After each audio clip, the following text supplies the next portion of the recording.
Il y a eu un sommet au mois de décembre ici à Paris sur les questions de paix. Vous nous avez parlé en fait de ce qui va se passer à Bruxelles début avril. Qu'est-ce qui va se dire en plus alors qu'ici on a eu quasiment tout le continent africain à Paris pour en parler? Qu'est-ce que Bruxelles va apporter en plus?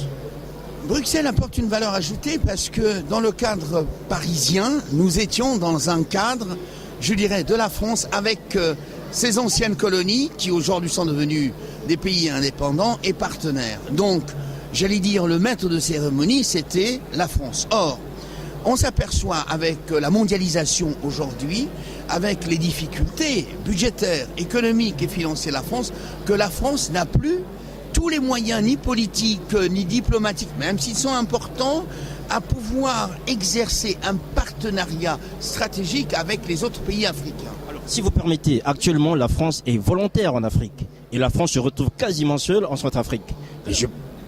La France est volontaire en Afrique pour des raisons d'abord qui sont historiques, pays colonisateurs, et pour des pays qui sont liés à l'incapacité de l'Union européenne à parler d'une même voix. Et puis on peut ajouter un élément qui n'est pas toujours perceptible par les téléspectateurs ou ceux qui s'intéressent aux problèmes de géopolitique, c'est que nous sommes dans une mondialisation. Mais dans la mondialisation, on reste assez bizarrement dans la bilatéralisation, c'est-à-dire que vous voyez les grandes puissances, les États-Unis ont une influence aujourd'hui dans leur zone de sphère d'influence traditionnelle, l'Amérique latine et aujourd'hui l'Asie, et une partie de l'Asie. Vous avez un exemple très concret, la Russie avec sa zone d'influence en Crimée. Vous avez la France en Afrique. Vous avez des pays comme la Chine qui essaient d'avoir une orientation vers d'autres pays du sud-est asiatique. Donc, on est peut-être dans la mondialisation, mais en effet, dans cette mondialisation, les rapports restent encore marqués et déterminés par, je dirais, des rapports personnels entre les États et un groupe d'États. Et puis, on peut ajouter une chose, la France est toute seule parce qu'il n'y a pas d'armée d'Union européenne de défense en matière de défense. Et donc, la France, au nom des droits de l'homme, au nom de ses intérêts économiques et au nom de ses relations historiques, ne peut pas laisser la plupart des pays dont il a été le colonisateur, ne peut pas les laisser tout seuls.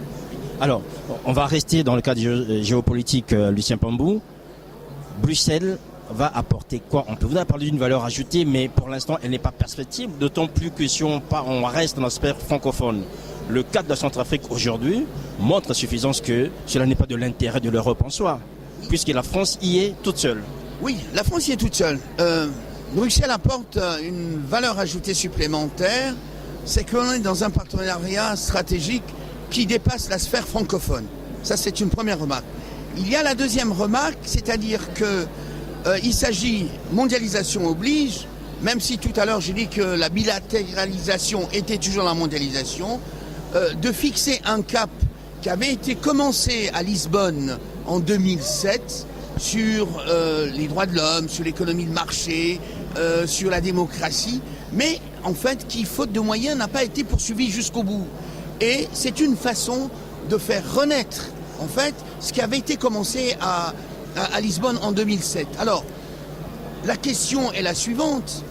Aujourd'hui, il y a un partenariat qui existe bel et bien entre l'Union européenne et la plupart des pays africains. Alors, sur le plan de la défense, bien entendu, seuls les pays intéressés comme la France interviennent, mais si vous regardez par exemple sur les accords commerciaux comme les anciens ACP, accords de Lomé, qui sont devenus les accords de Cotonou, eh ben, on voit bien que c'est l'Union européenne qui joue un rôle important. Vous avez des relations sur les tarifs préférentiels, vous avez un certain nombre d'autres relations commerciales, c'est l'Union africaine. Le problème, c'est pas tant d'avoir des relations, il faudrait que les pays africains construisent en fait une matrice stratégique à partir de l'Union européenne pour pouvoir peser de tout leur poids dans leurs relations avec l'Union européenne. Or, assez paradoxalement et malheureusement on doit le dire, la plupart des pays africains qui participent à ces grandes réunions internationales, ils participent peut-être de façon collective, mais agissent de façon bilatérale et individuelle. Ce qui fait que l'Union européenne Et la plupart des pays qui les composent tirent toujours un avantage de ces relations bilatérales. Alors, ce qui est surprenant aussi dans le cas de ces relations bilatérales, c'est qu'on a l'impression que l'Union africaine, en fait, est quasiment absente. Oui, tout à fait, vous avez parfaitement raison. L'Union africaine est absente. Mais pourquoi? L'Union africaine a beaucoup de mal. Après la stratégie collective liée à la décolonisation, après la stratégie collective liée à la lutte contre l'apartheid, elle a beaucoup de mal aujourd'hui avec des pays qui globalement sont devenus souverains et indépendants à construire et à mettre en œuvre au-delà des conférences, au-delà des meetings, au-delà des déclarations, à mettre en place une politique stratégique qui engage en effet la plupart des pays membres de l'Union africaine. Il y a dans les armoires de l'Union africaine des éléments de prescription, il y a des éléments chiffrés sur la manière, la façon de faire, mais on ne le fait pas concrètement à cause justement d'une absence de volonté politique et peut-être aussi d'une absence d'orientation stratégique. Il faut aussi dire une chose qui est en défaveur de l'Union européenne, c'est qu'elle est relativement en situation difficile sur le plan financier et que c'est l'Union européenne qui contribue aux finances, une partie des finances de l'Union africaine, simplement parce que, en effet, la plupart des pays membres de l'Union africaine ne se libèrent pas de leurs engagements. Confucius disait, si tu veux réformer ton pays ou ton continent, commence par te réformer toi-même. Et on peut l'appliquer à l'Union africaine. Je vais revenir sur la question liée à la gouvernance, à la bonne gouvernance. Qu'est-ce qui se passe? Les mots, on les connaît. Est-ce qu'aujourd'hui, vous, en tant qu'expert sur ces questions de géopolitique, avez des pistes, ou ce que vous appelez vous des chemins, pour faire en sorte que le continent puisse avancer dans le bon sens? Alors, quand vous demandez d'avoir des pistes ou des chemins, on a des éléments de réflexion. Ces éléments de réflexion, me semble-t-il, oui, des éléments de réflexion concrets. Je crois qu'il faut que nous allions d'abord sur nos contextes, les contextes africains. Les concepts de démocratie, les concepts de droits de l'homme à l'Occident doivent être africanisés. Je m'explique, qu'on m'entende bien.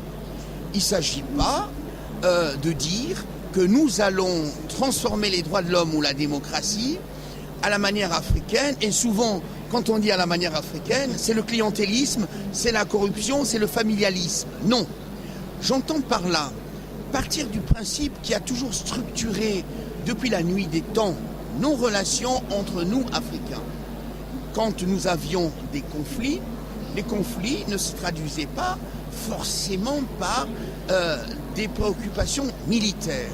Nous avions effectivement le mbongi, ou l'arbre à la palabre, qui permettait institutionnellement d'apporter des réponses. Mais voilà ce que nous sommes dans la modernité. Dans cette modernité, donc vous voyez, j'élabore progressivement le concept de gouvernance. Tout à fait. Dans cette modernité, nous ne sommes pas tout seuls.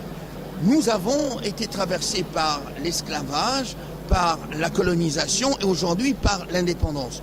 Donc nous devons construire une gouvernance qui est fondée sur le pluriculturalisme, c'est-à-dire ce que nous sommes, nous, dans nos traditions, de la palabre, de la résolution des problèmes et l'apport de la modernité. Et je pense que la synthèse doit permettre, de construire des institutions sur le plan politique qui doivent être respectées et respectables. Ça veut dire concrètement que lorsqu'il y a des élections, voilà l'autre aspect moderne, que ceux qui gagnent les élections le gagnent de manière honnête, que ceux qui perdent organisent déjà de manière honnête, oui, et que ceux qui perdent les élections acceptent d'avoir perdu. Mais on ne peut accepter d'avoir perdu, et vous avez raison de le dire, que parce qu'elles ont été organisées honnêtement. Ça, c'est un premier élément. Il y a un deuxième élément. L'opposition, celle qui a perdu honnêtement les élections, doit avoir des droits. Des droits en matière de financement. Donc il faut des lois qui permettent à l'opposition, au-delà, bien entendu, des salaires que reçoivent les députés, que les commissions qu'ils forment puissent fonctionner avec l'argent, et bien entendu, qui est décidé par les institutions. pour éviter les corruptions et pour éviter ce que j'appellerais les alliances de la dernière heure, c'est-à-dire le changement de majorité et qui ne donne pas de lisibilité à la politique. Ensuite, toujours pour la bonne gouvernance, il faut respecter le droit des gens, c'est-à-dire le droit des citoyens. Nous devons être dans une société pluraliste, libre, où les gens ont le droit de s'exprimer, d'être en désaccord, sans que forcément leur vie, d'une certaine manière, soit atteinte ou soit en danger. C'est vrai de l'individu, mais c'est vrai aussi de la presse écrite ou télévisuelle. Et ensuite, il faut, dans cette bonne gouvernance à l'africaine, que nous sachions en effet tenir compte des rapports de force internationaux et que nous puissions préserver nos intérêts dans les contrats. Il ne faut pas se leurrer et il ne faut pas se raconter d'histoire. Nous sommes dans la courbe technologique, en bas de la courbe technologique, en termes de connaissances techniques, scientifiques. Oui. Donc, il nous faut, c'est pour ça que je parlais d'un pluriculturalisme ou de l'interculturalité, il nous faut donc l'apport des autres dans le reste du monde. Mais cet apport du reste du monde ne doit pas être un moyen pour eux de nous dominer.